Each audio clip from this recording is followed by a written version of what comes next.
At 560theanswer.com. Now, from the Signature Bank Studios.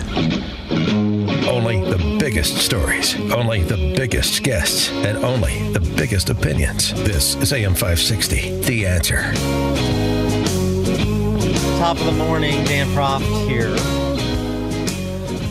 We talked about this a bit yesterday.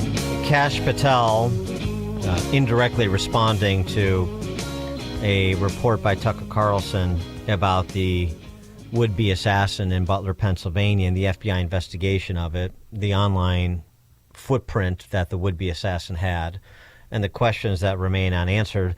The FBI director, Kash Patel, the investigation conducted by over 480 FBI employees revealed Crooks had limited online and in-person interactions, planned and conducted the attack alone, and did not leak or share his intent to engage in the attack with anyone.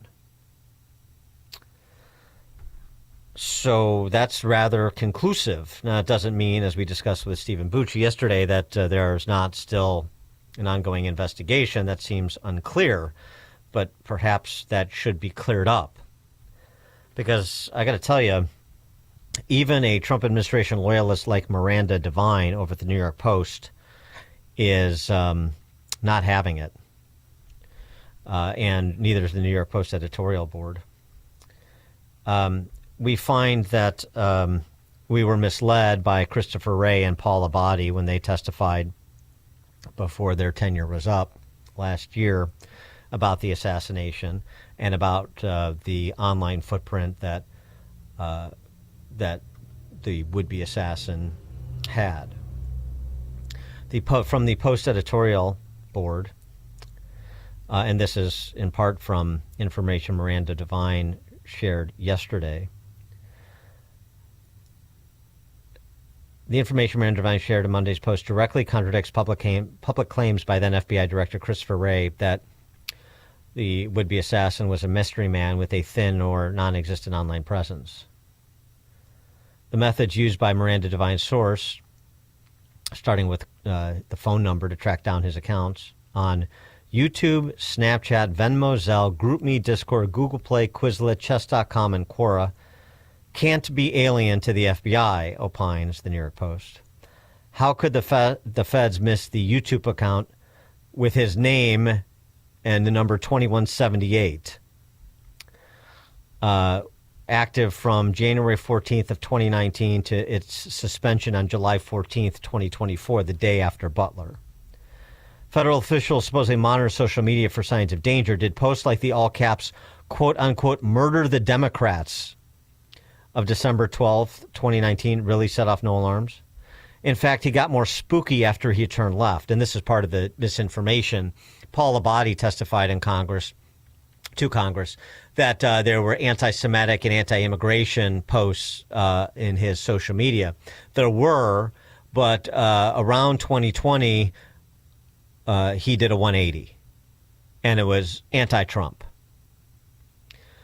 In August of 2020, the only way to fight the government is with terrorism-style attacks. Sneak a bomb into an essential building and set it off before anyone sees you. Track down any important people, politicians, military leaders, etc., and try to assassinate them.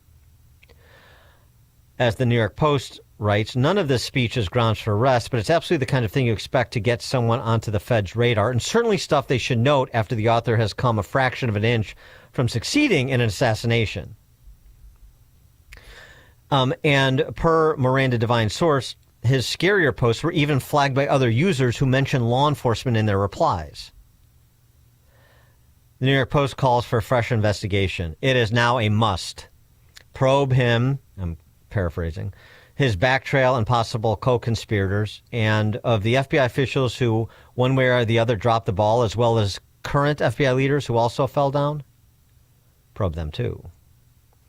All the previous weirdness from, as the Secret Services claim it posted, no agents on the roof that he used because it was too steep, to raise bizarre testimony to Congress that Trump may not even have been shot, has launched 1,000 conspiracy theories. The FBI's decline, dating back at least to Robert Mueller's quote-unquote reforms after 9/11, is old news, but Team Trump was supposed to be turning things around. The nation needs to know why that work is plainly going far too slowly. That is a pretty stinging rebuke from an outlet that is otherwise inclined to be pretty supportive of the president and the administration. And I don't think they're wrong. And of course, we're also, filling in the blanks here of the would-be assassin's turn to the left. He, in addition to the searches that Tucker mentioned and I just mentioned, Tucker mentioned his report. I just mentioned from Miranda Devine's reporting. He's searching for muscle mommies. I guess these are, muscular women. Maybe he had that fetish. His search history reveals and postings reveal pronoun usage where he references himself as they, them, interest in furries. And of course, the online, some of the online chats that were included in Tucker Carlson's report with another handle that we don't have any information on. Ostensibly, the FBI knows this. You looked at this. You're just giving us the blanket. He acted alone, and he didn't disclose to anybody, and nobody knew that he was going to do this. Okay, well, tell us about that interaction with the interaction that Tucker Carlson memorialized in his report. Tell us about these other social media platforms that he was on, what he said, the basis you made, on what basis you made the determination you made. I mean, this is, again, where you have to for something as momentous as this, the near assassination of a president of the United States, you have to hold yourself out for questioning by the public. Yes, by members of Congress, but also by the public through the media.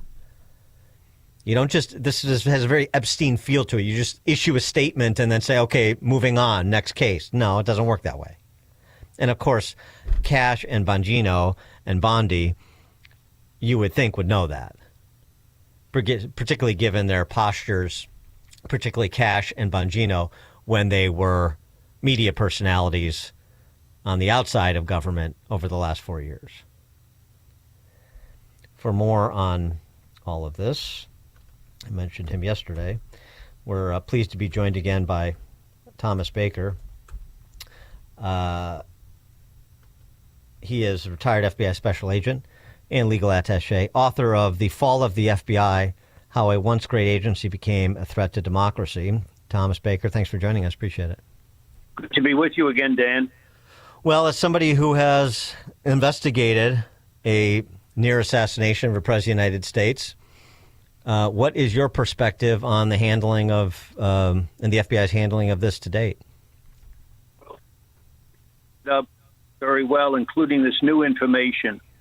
And Tucker Carlson, through some source of his, came up with quite a bit of this. And then, as you said, Miranda Devine, who talks to a lot of people and has a lot of good contacts, put more of this together in the New York Post. And it reflects very poorly back on the FBI, and I would say the FBI under Christopher Wray, and of course Comey. But it happened under Christopher Wray, this assassination attempt on the president-elect, or former president and the presidential candidate Donald Trump. The obvious thing, and probably the most likely explanation, is incompetence. People just didn't care because it was Trump.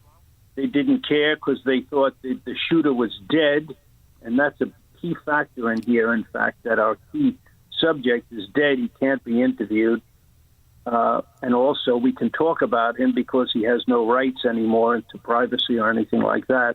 Yeah, there's no evidence gathering needed to go to trial. I get that, but I mean, but let's move. I mean, Christopher Wray. I mean, we know enough about Christopher Wray and the FBI under Christopher Wray and Comey before him. But now, I mean, you're 10 months in, or just about. Cash Patel and Bongino can't just blame Christopher Wray for all this. No, they can't, and they legitimately can continue the investigation under the rubric, and it is of concern. And it'll probably come up negative, but was there any co-conspirators? Was he involved with anybody else? What was his motivation? And there are things we can learn.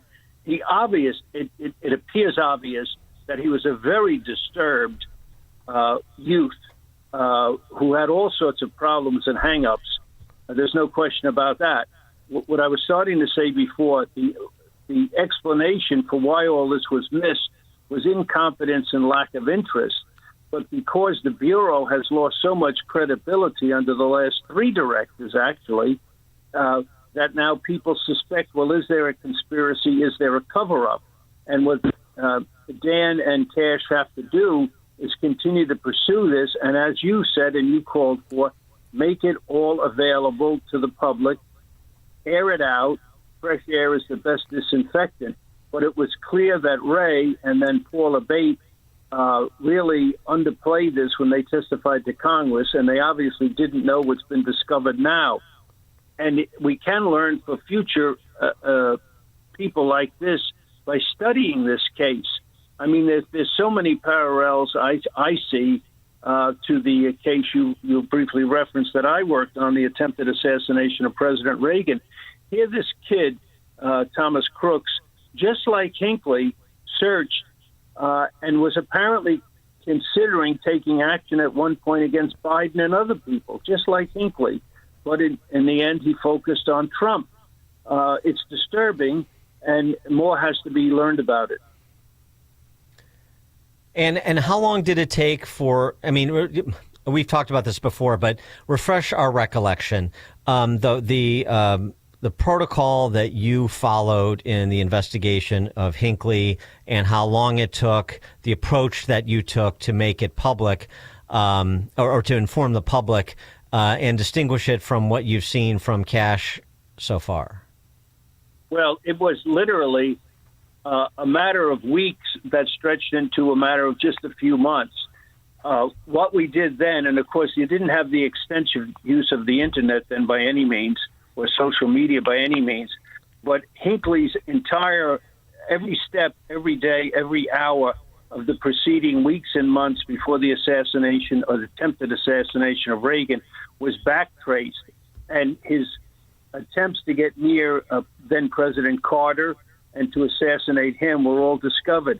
His other activities with firearms that he transported on an airplane, it was all discovered day by day, every day of his previous life.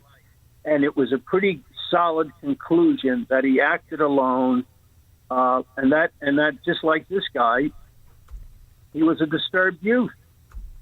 He was a loner. He was a misfit. I think that's a fair characterization of both of these young men. Yeah, but when you see like the Tucker report and you see the references to these other social media accounts, and Kash Patel posts this message on X saying, like, we've had this many agents examine this many pieces of evidence, and here's our conclusion. I mean, that does more harm than saying nothing. It seems to me you come out and you make a statement about where the investigation is at, and you open it up to questions. Tell us about this, and tell us what you think about that, and tell us what the state of the investigation is. Maybe there's some things you can't or don't want to answer right now because it's ongoing and it may jeopardize the investigation. Fine. And we're going to get regular updates on this. And here's I mean, there's just this idea of just posting something and saying, I posted on it and now I walk away, when it is this high profile and has the implications that it has, which you have to know about to be in a position like that. You have to appreciate to be in a position like that. I mean, come on. It doesn't pass it's not funny. It doesn't pass the laugh test, though, the unfunny laugh test. Well, it doesn't. And that was an initial, I take it as the statement you quoted at some length. I saw myself earlier this morning from Cash. That was one statement. I would hope that and he should say this, that they're continuing to investigate any other possible connections of this Thomas Crooks. And it's worth studying, truly, as a training and learning thing. What happened that it's pretty well documented now from the stuff Miranda Devine laid out, that this guy was sort of, for use of a better term, right-wing in his criticisms of people in society. And all of a sudden, during the shutdown, COVID shutdown, he changed very quickly. Right. That's somewhat unusual. Why did that happen? Well, that's the part that speaks to online communications and the possibility of recruitment or radicalization, which we know does occur. And so that's something that sort of like needs to be addressed, which is when you have these interactions like Tucker reported on. So who was the guy he was communicating with? What is he what, if any, organization is he affiliated with? What was he trying to do? Did you talk to him? Do you know who this is? Who is he connected to? Connect the dots for us here. Yes. And it's really a disgrace, and it's a disgrace. That's what it is, that it was Tucker's contacts and Miranda Devine's contacts that uncovered and found so much of this stuff by following all these threads. And they pretty much in the post laid out how the one thing connected to the other thing. And the Bureau should have done that. Right. The point I made, sorry to interrupt, but the point I made yesterday is, look, if Cash was going to post this yesterday clearly in response to Tucker's reporting, well, then you were ready to disclose this at any time. So why did it take Tucker's reporting for you to issue a statement? You should be proactively keeping the American public informed as you're moving through this investigation, particularly after, nearly a year. You're absolutely right, Dan. You're absolutely right.